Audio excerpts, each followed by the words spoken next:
Alrighty then, let's go ahead and do an audio check. Let me get this awesome intro music out of the way, and let's get started. Of course, going to be doing our usual announcements. So yeah, audio check, and I'm going to drink more coffee at 8 p.m. And yeah, I probably will regret that in about 3 hours when I try to go to bed. But it's one of those days.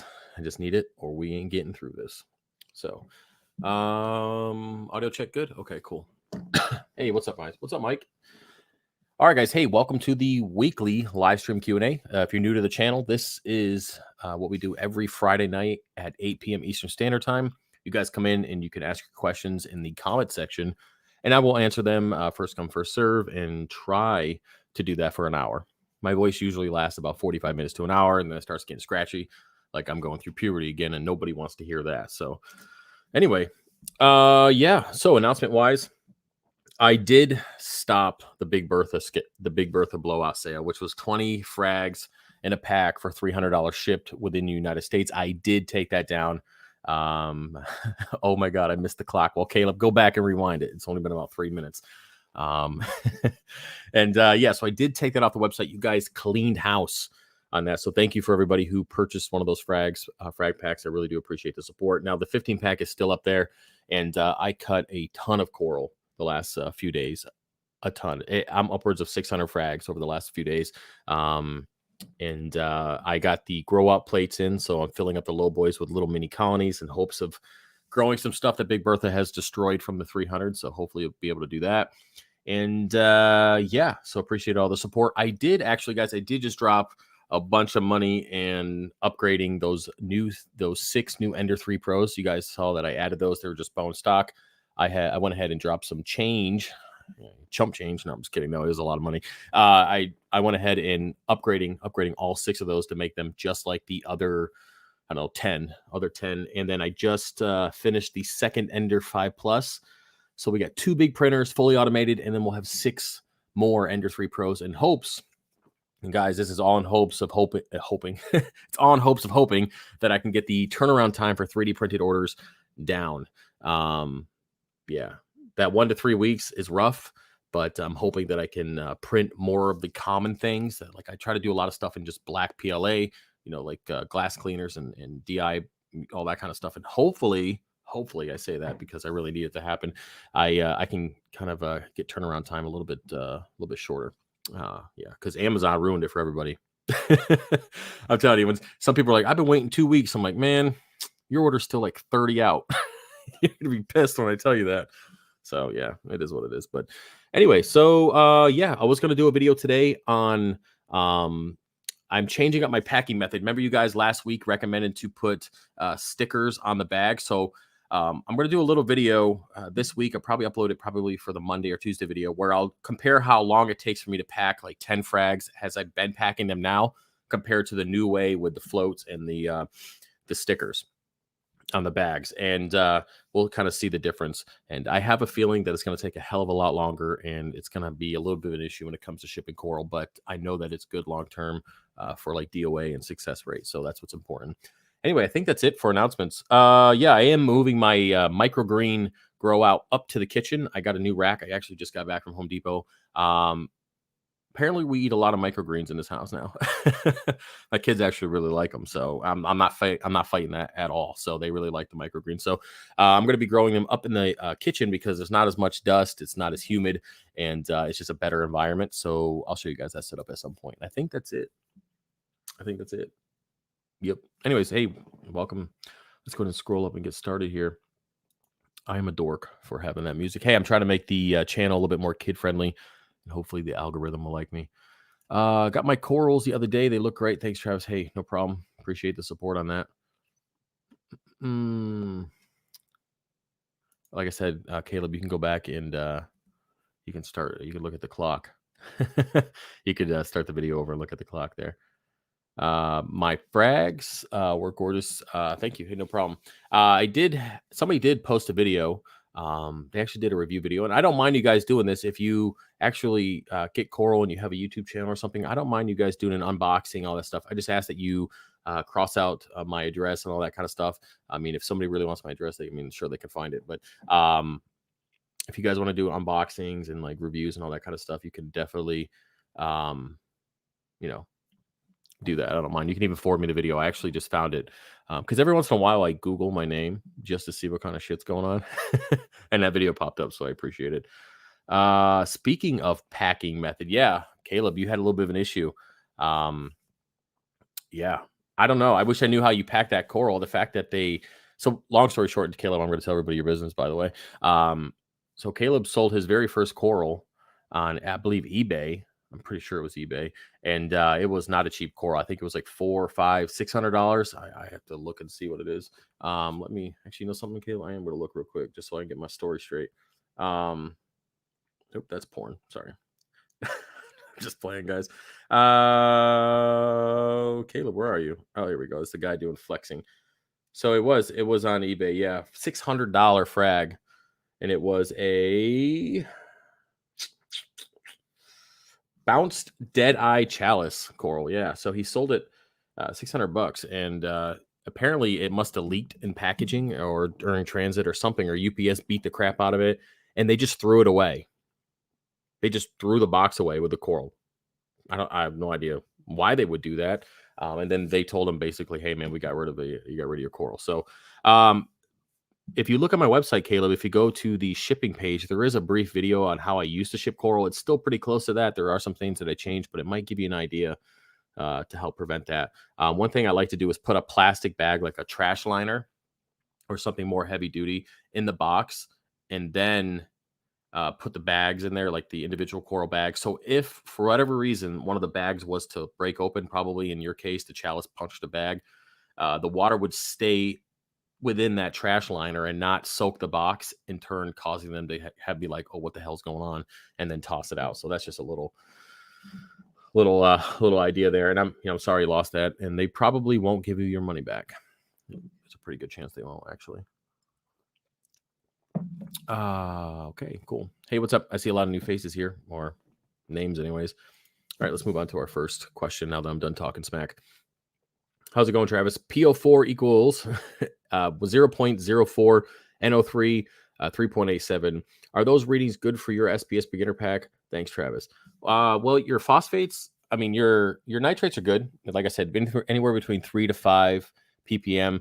Your phosphates are what, 0.04. I recommend, and this is what I keep mine at, is 0.07 to 0.15. So you're just a little low, but it won't take very much to get those levels up to 0.07 or even up to 0.1. But yeah, I mean, you're pretty close. How's your alkalinity, Johnny? Is it pretty stable?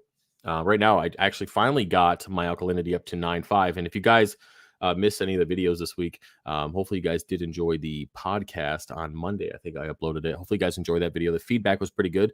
I'm going to try to get those out every week, or at least something similar to that. And then every Sunday, there is going to be a reef related video. So this Sunday will be the complete install and setup and calibration of the Avast Marine K2 calc stirrer. You guys are going to see kind of everything I did to get it dialed in. And yeah, I'm finally at 9.5 DKH. I haven't seen that in at least 2 years. Something like that. It's crazy. So I'm finally getting my levels back up. So I'm pretty excited about that. So shout out to Avast Marine for hooking me up with that reactor. Awesome investment. I mean, for them anyways. No, I'm just playing. No, they're really good guys. I talked to them on the phone. They're really good guys. And hopefully, yeah, I mean, I don't have anything negative to say about it. It works just as well as all the other things. Like I said before, I have the DIY skimmer swabby from them and that 5-gallon collection bin for the skimmer, and both of them are flawless. So let's go to move on here. So anyways, yeah, the beginner pack, you should be fine with that. But, I would bring your PO4 up just a tad bit. But, I mean, you're just a little bit off. I wouldn't really sweat it. As long as you don't have dyno or anything like that going on, you should be good. Let's see. I have some Zoafrags just close up on me and been close. Others are fine and levels are steady. Any ideas what could cause that? And I've had them for about 3 or 4 months. Okay. So if they close up, there's usually, so these Zoas, when it comes to Zoas, I like to look at them at night. So if they're closing up during the day, there's a good chance that something is pissing them off. I don't know, I mean, there's no information on where you got the Zoas or if they're, if they're directly imported or you got them from a buddy or whatever. But usually, if there's pests in there, like zoa eating nudibranchs or spiders or something's in there, like a fish is picking at them or something, that's usually why they close up. If they don't really get enough light, zoas won't close up. They'll actually stretch out towards the light, kind of just like pallies and two. So that's usually not it. If they're getting too much light, they could close up. So you didn't mention anything about making any changes. So if you've got new lights recently and they're brighter than what you've had before, or even just new lights in general, that's probably a good reason why they would close up. But it wouldn't be for too long. You said they've been closed up on you for. You didn't say. You didn't say how long they've been closed up for you. So I would check and see if at night with a flashlight, you go in there and just kind of see if there's anything crawling around. You could definitely tell if you could really see the spiders and the nudibranchs. Oh, the nudibranchs might be a little bit difficult to still blend in, but the spiders for sure, you'll see them. So yeah, just kind of see what's pissing them off. If your power heads have been relocated or you made light changes, those would be reasons why zoas would close up. But other than that, I can't really give you any more information. So I would, check it out at night. Definitely see what's up.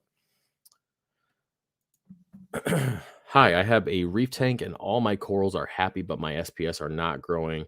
Parameters ALK 9, calcium 1450. What? That might be a typo. 450 maybe? I'm going to say 450 because 1450, you don't have some problems. But and then your mag is, I'm looking to see if you corrected that anywhere. And your mag is 1260. Salinity 34. What do you recommend? So your magnesium is a little bit low, so I'd get that up to 1350 to 1450. Usually, I just shoot for 1400. It's usually where I like to keep my mag. But yeah, so your mag's a little bit low. Calcium's fine. Your alkalinity is fine. So the next thing that would be causing your coral not to grow would be not enough light. Have you checked the PAR? Have you seen what kind of lights do you have over the tank? You're just doing T5s, not enough of them. You just have some bogus LED lights. I mean, your parameters are fine. So only other thing would be your lighting. Also nutrients. What are your nutrients at? Are they bottomed out at 0? Are they really, really high where you have algae growing? Because either one of those extremes are going to they're going to stunt the growth of your corals. So look at your lighting. And you got some answers coming in here. What do you suggest? Have some yeah, so and then check your nutrients. So as long as you're not at 0 and you don't have algae growing, you should be fine. So that's all I can do for now. I need a little bit more information. What is your pH now? I don't know. Let me look. pH in the tank. I know it hasn't gone up very much. It's basement. So my pH, so that I might be able to just bring this over here. Hopefully you guys can see it. So my pH right now in the 300 is 7.86. But let's go ahead and look at the alkalinity. And then we'll compare like pH and stuff too. I'm going to do this during the video, but you can see how my alkalinity has gone up, gone up, gone up, gone up. So let's go and compare the calc. Okay, so you can see that my dosing of my calc has also gone up pretty good. I actually, right here today, on this day, which is April 21st, so 2 days ago, I actually topped off the calcium reactor, and you guys will see that in the video. So I topped off the reactor. So I went ahead and lowered the dose from 12,000 milliliters a day to 10,000 milliliters, and then down to 8,000 milliliters, because I needed to compensate for the new media. So I added like 3 or 4 inches of media to the calcium reactor. So as you can see, the alkalinity continued to go up even after dropping the calc. Again, because I added the extra media. I wonder if I can I compare pH in this as well? I wonder if I can. Oh, I can, but it doesn't do shit. Okay, so yeah, my pH hasn't really, it's about the same. Yeah, it hasn't really moved. But yeah, we'll get into all this. Let me check out my pH over here, how much it's fluctuated since the beginning. So this is the 17th. Yeah, is when I started dosing. Yeah, my pH really hasn't really moved that much. I mean, it got up to 7.9. And again, this is dosing calc too. So it's not really making a huge difference on the pH stuff. But I mean, even if we compare calc to it, I mean, it didn't really do anything. This is an off day. This is an off time. I accidentally overdosed a little bit here, but I was messing with the Apex. But coffee. But yeah, it's not really doing anything. You can see that when I did lower the dose, the pH did go down a little bit. You can see it peaked here, 7.9, and then when I lowered from 12,000 to 10,000 milliliters a day, it did drop down. And then as you can see, even dropping it down to 8K, it did go down a little bit more. So it does help the pH. It's just not, you know, it's not going to be, it's not a huge difference for me. So yeah, we'll get into all that. But either way, 9.5, baby, 9.5. And somebody asked me if on Instagram if I'm going to try to increase my calcium. It's 300 and it's 383. Nope, I don't care. It's fine. It is fine the way it is. So back to the screen there. So hopefully it answered your question. But yep. 45 people watching. Ask yourself, why is that? I don't know, I'm not that entertaining. That's probably why. And most people leave comments later and saying, "Hey, I never got the notification." But it is what it is. Listen, I YouTube. It is what it is. I'm going to be myself, and I'm going to be, try to be a decent person on here at least. Uh, and if the algorithm favors me, it does. If it doesn't, it doesn't. I mean, at this point, it's okay. I got 5 years on this platform. I'm just going to keep creating content, and if you guys really want to watch it, you'll come looking for it. I don't need the notifications going out all the time, but it's cool. Not worried about it. I just got my order the other day. Thanks a lot. They are looking great. What's the best way to keep them verminted snails looking on their best? Yeah, well, verminted snails don't go on coral, but yeah. Well, maybe if the skeletons did. I guess if you did get a coral frag from somebody and the base was dead, I guess there could be one growing on there, but they wouldn't grow on regular skin. Hi. I have some of my zoas that look like umbrella. They look like umbrella. Oh, what would that be? So are they going up? Like they look like an umbrella, like folded the opposite way? Because if they're folded the opposite way, they're probably stretching for light. But if they're just going up, I mean, those usually pallies look like that. But if zoas are extending to that point where you can see them, then they're probably stretching for light. So you probably don't have enough light on them. But I mean, I have zoas in the tank. You can't even, I mean, you can't see in the video here, but in the middle right rock structure, I have zoas that are pretty much buried by corals and they're not stretching out that much. So they must not be getting a lot of light then. Do you think that that thumbnail? It's funny. Do you think you should order corals online or buy from a local fish shops as a beginner? Well, it's up to you. You're probably going to get them cheaper online than local shops. I mean, it depends. It's up. I mean, it's really up to you. Personally, I've never bought coral online. I've always bought it from local guys and then grew it out myself. But I mean, obviously, I sell hundreds of orders of coral every month, or 100, at least 100, and then we got 3D printing. But so at least close to 100 orders of coral a month, and a lot of beginners are doing it. I get a lot of emails saying, "Hey man, it's my first coral order. I've never purchased corals before. Period. What do I need to get?" And then there's a lot of those emails. So I guess whatever you feel comfortable with.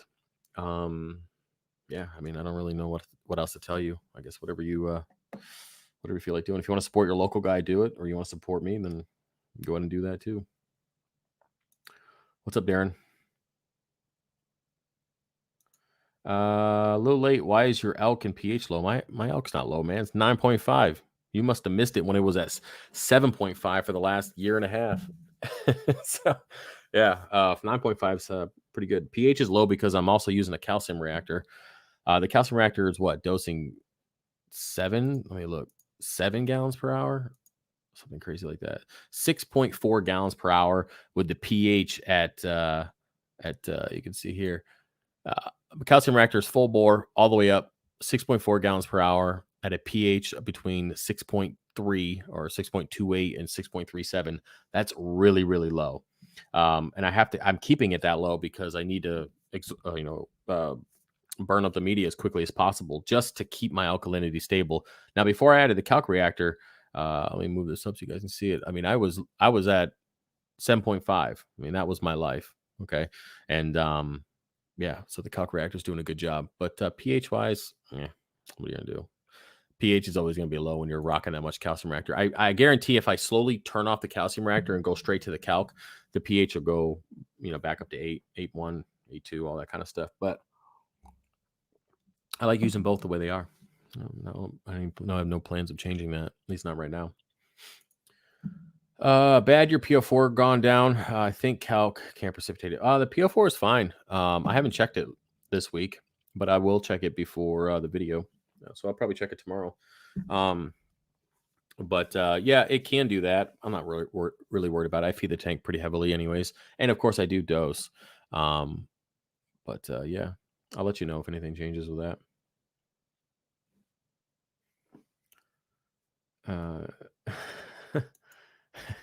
Hit that like and subscribe. It is free, Doc BC. Yeah. You can let me know if you guys actually are able to sign up for notifications. I'd be interested to see if they allow you guys to do that now. I get a lot of people saying they can't get it, and then some people saying that they can. So, hello, Travis. Do you dose aminos to your tanks? I do have the Brightwell Aquatics aminos. I haven't dosed them in a while. As I mentioned, probably a month ago or so, I had Dino in my left low boy. It was the only tank in the whole setup that got Dino, and I just haven't dosed it since then. When it comes to treating Dino, that's one of the things you do is you stop dosing aminos and all that extra stuff just to help rid it. And I just haven't started it back up. Again, I feed pretty heavily, and I do dose aquavita fuel, and just other stuff like potassium, and I do have Chaeto Grow, and I do a couple different bacterias as well as Acro Power. So the aminos, I really never noticed a major difference with them. But maybe it's just some people say they do. I just haven't noticed anything crazy with them.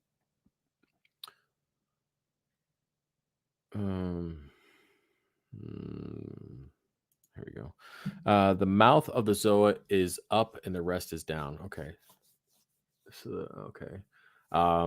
Yeah, I can only think of it being a lack of light. I mean, anytime a zoa is reaching, it's usually a lack of light. Have you had these zoas for a while now? Have you had them do this for how long has it been happening? Have you made any changes to the tank? I mean, a little bit more information. Yeah, but I'm pretty sure it sounds like there's a light issue with that. Why was it originally so low? Okay, so the alkalinity was so low in the tank because the calcium reactor and the pH as well. The calcium reactor just wasn't able to keep up with the demand of the tank. So when I had the system built, Geo built me a reactor that was made specifically for the 300-gallon display. That's with full SPS, fully grown out, like you see in the video here. It had no issues taking care of that. But when I started adding the 2 low boy grow outs and then another 115-gallon grow out tub, now you got to think there is about 250 colonies in both of those low boy tanks growing out on individual 3-inch discs. So those are all sucking up stuff. And I've had this, I've had different colonies over the last couple of years, and then the tub itself is nothing but frags. So there's a lot of healing and a lot of growing going on in addition to the 300-gallon display. So the calcium reactor just simply can't keep up with the demand. So that's why I started adding the calc reactor or the calc stir. And yeah, we're slowly getting back to where we need to be. Okay, peace out. I'll catch you rest later. I'm gonna do a virtual half Ironman. Virtual. I guess he's doing it on his bike or something. Yeah. Thoughts on all for Reef? Sorry if you've spoke about it before. Thoughts on all for Reef? I never heard of that, Jake. What are you talking about? I've never heard of that. Sorry. Darren says I get notifications and I don't have any problems with it. Okay, well that's good that you are. Yeah. I'm sorry, I saw somebody else's chat come through, but yeah, so I'm glad you're getting notifications. Again, not a lot of people are not. So, I'm wanting a new tank around 125 to 150. Any suggestions on a good one to go with a custom or like a Reef Ready Red Sea water box? Looking for the best bang for the buck.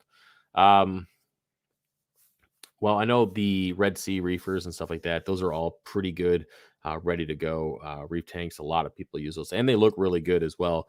I know that customaquariums.com also offers, for them to build a tank. You have to, how much you want to spend. That's really what it comes down to. Phone's blowing up here. So it just depends on how much you want to spend. I know custom aquariums can get a little expensive, but they do make really good stuff. The stands are solid, the glass is solid, and you could pick the ultra clear. They'll drill the tank for you. They'll paint the background. They'll paint the bottom. I mean, they'll make it how you want it to be. So if you want something more specific or a specific dimension, then yeah, going that route might be pretty good. But if you want something that's just kind of plug and play, the Red Seas are definitely good. I actually want to get one at some point. I would love to get one and then tie it downstairs or tie it into a main system. And I say that because I'm not interested in having multiple reef tanks ever again. Even though I'm going to have at least two at some point. I'll have to do the tribute tank for Brian, which will be the LPS with the big Lobo and all that kind of stuff. So that won't be attached to the main display or the main system. So that will be a second tank, but that'll be in my office or something. But yeah, I would love to have a Red Sea tank and then plumb it into the main system and then just kind of enjoy the looks of it in another room. So you never know. Maybe we'll figure something out. We'll see. But yeah.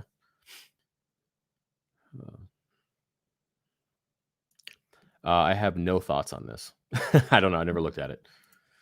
All for the Reef is 2-part dosing. Okay, so the way that I've always done 2-part and what I've heard from 2-part is it's called 2-part for a reason.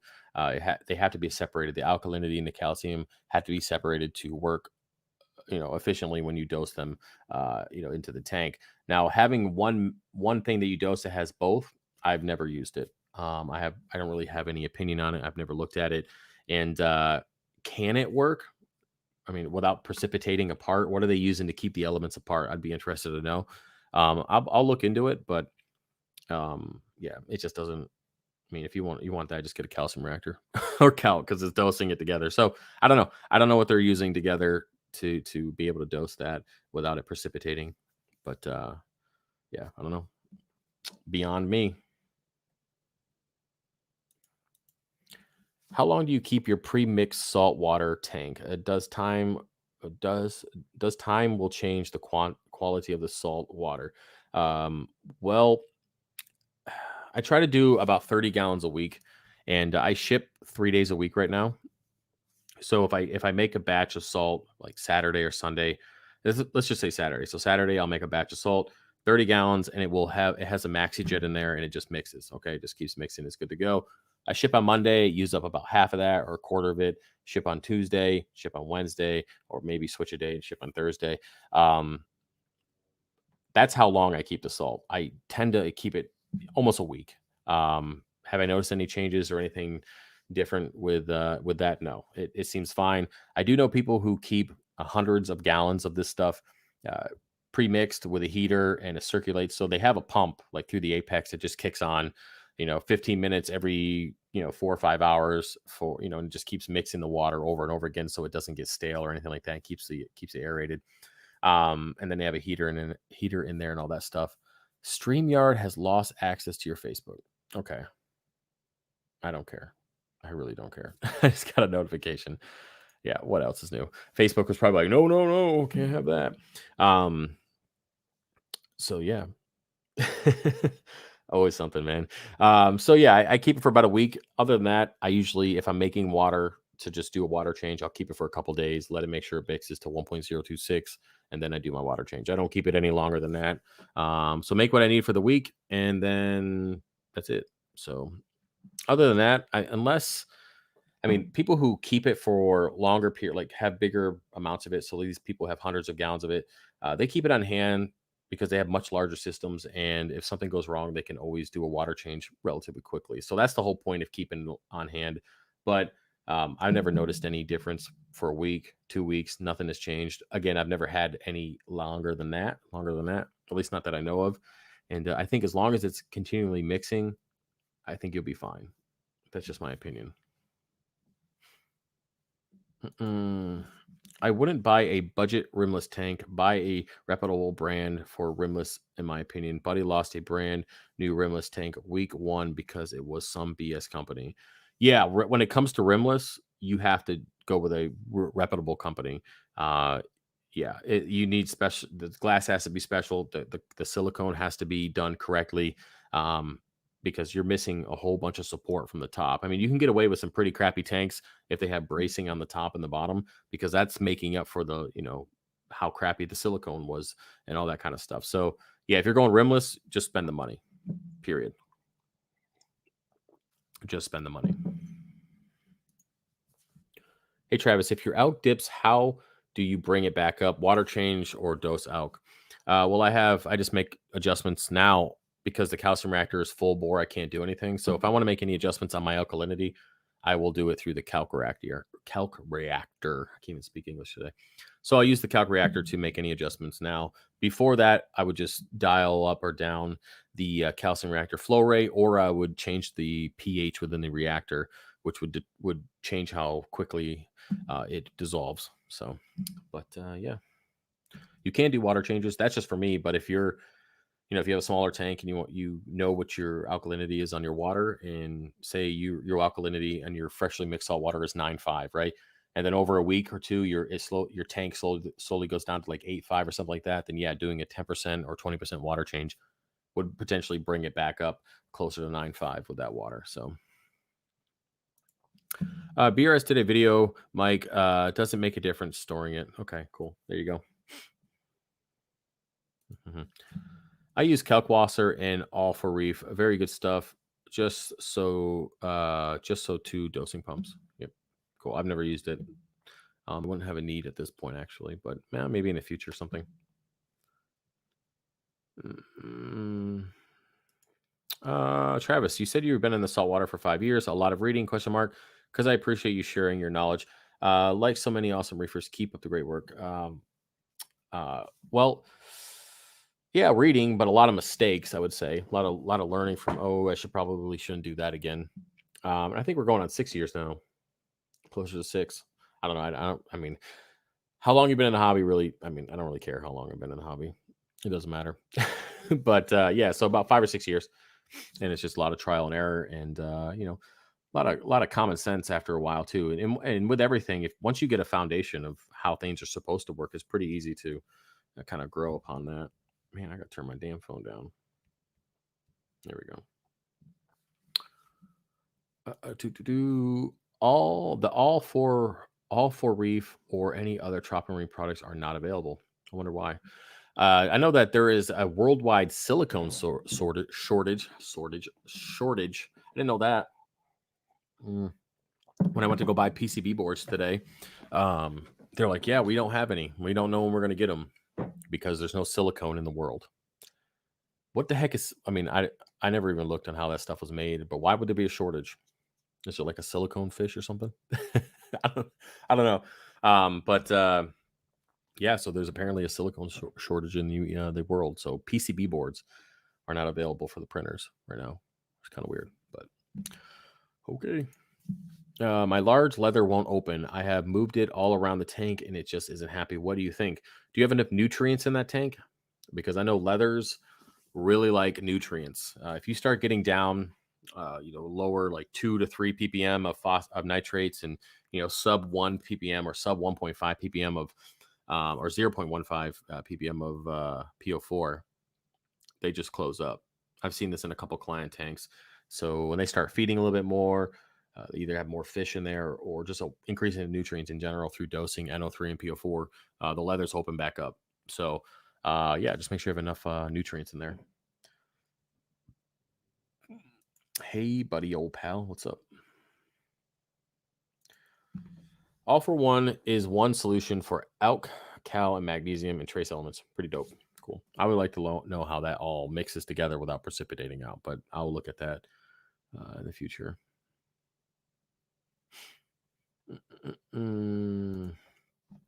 What salt you use? Any idea what it mixes at? Might need to switch to higher alk salt for your needs. I use Fritz Blue Box, and it mixes at 9, about 9, 9.1, 9.2, and yeah. I mean, right now there is nothing else other than adding that calc reactor that's going to bring up the alkalinity in this tank. It's just not going to happen.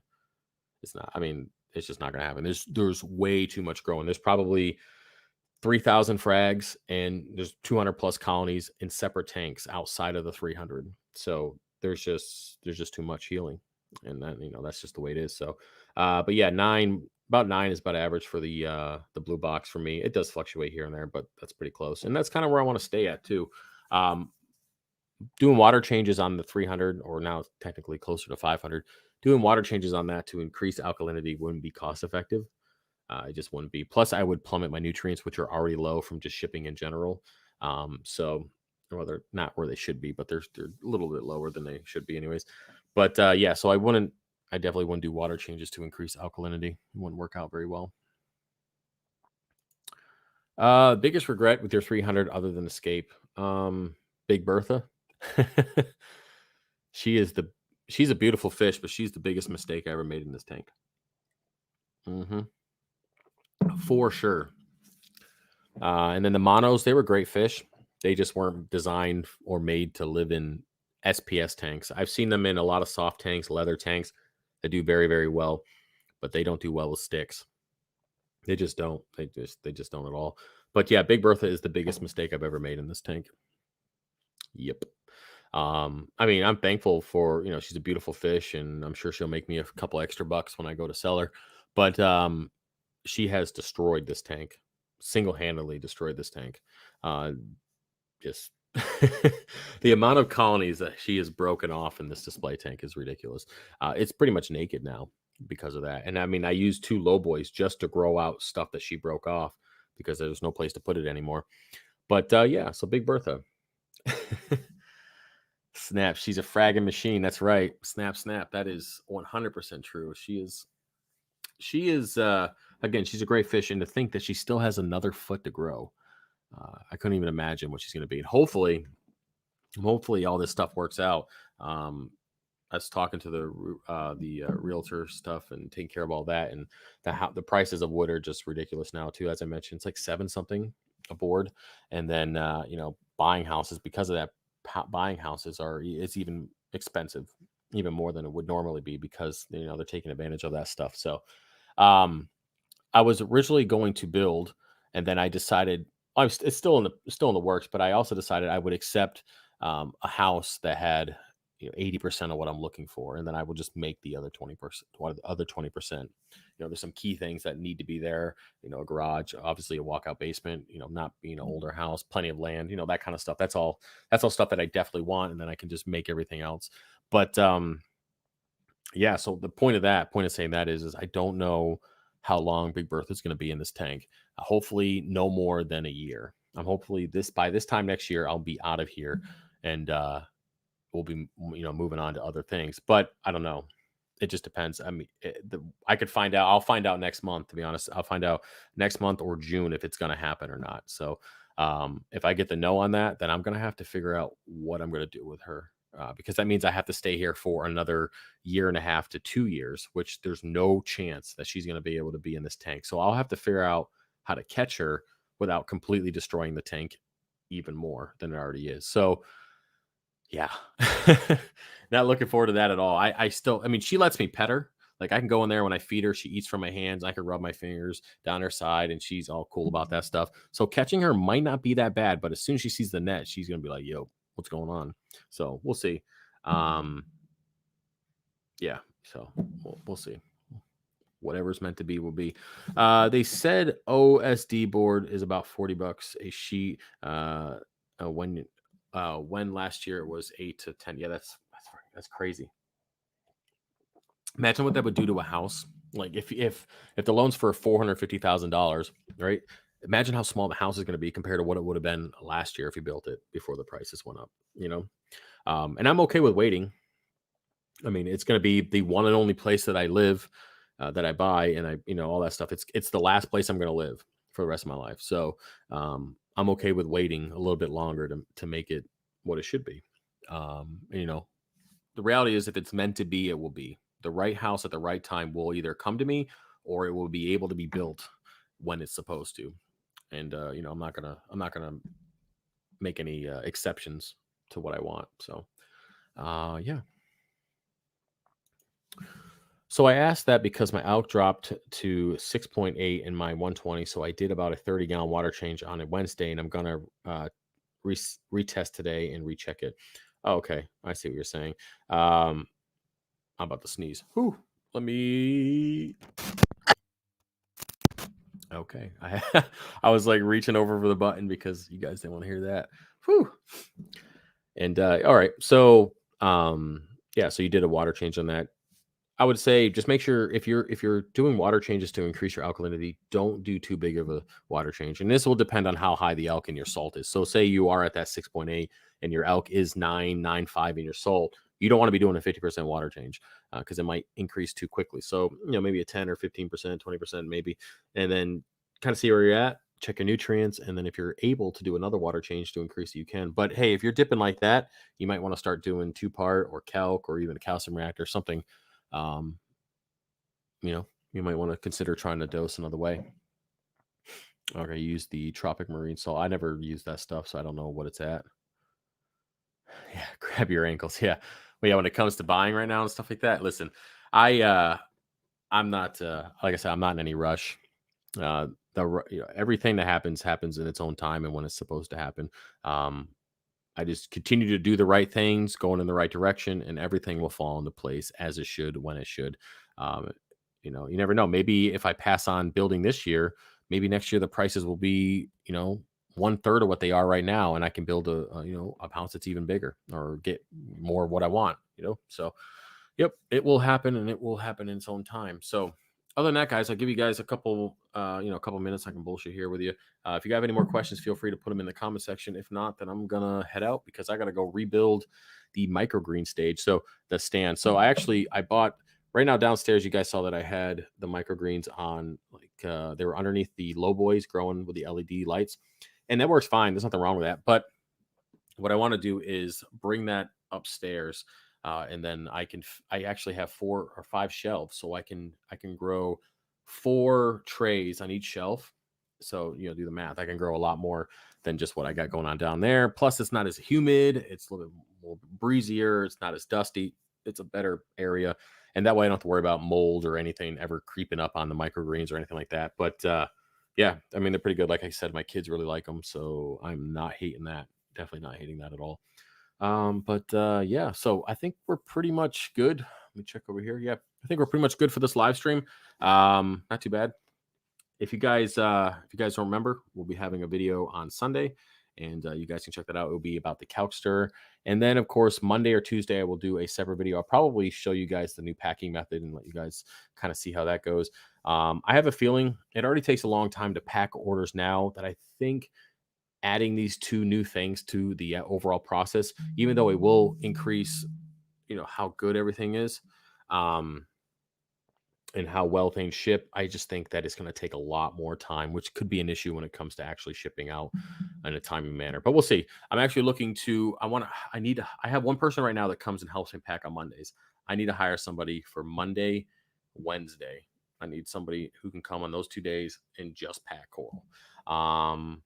Yeah, I just tested my tank, and the leather and nitrates were 0. How do I raise that? Well, I don't know. If you're within the United States, you can order nitrates and phosphates from my website. I'm checking nitrates too, by the way. So yeah, you can always dose nitrates and phosphates. You can feed some more. But yeah, the nitrates and phosphates are pretty cheap on the website, and it will go out on Monday. So you should get in, like, if you're in the United States, like 2 or 3 days. So, but other than that, you could feed more. That's your other option. So, anyways, guys, that's it for the live stream. Hopefully you enjoyed it. If you have any more questions, you can put them in the comment section. I am trying to get into the comment section and reply to people. That's one of my new things. And yeah, I'll see you guys next week. Peace.